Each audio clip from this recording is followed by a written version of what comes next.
The lord. అందరికీ వందనాలు.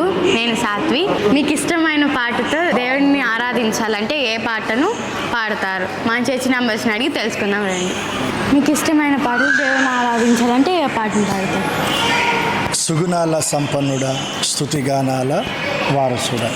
సుగుణాల సంపన్నుడా, స్తుతిగానాల వారసుడా, జీవితును నిత్యము నీ నీడలో. నేనెల్లప్పుడూ యెహోవాను సన్నతించెదను. నేనెల్లప్పుడూ యెహోవాను సన్నతించెదను. నిత్యము ఆయన కీర్తి నా నోట నుండు. ఒక దినమైనా గడుచునా నీవు లేని నా జీవితాన్ని. ఒక దినమైనా గడచునా నీవు లేని నా జీవితానా.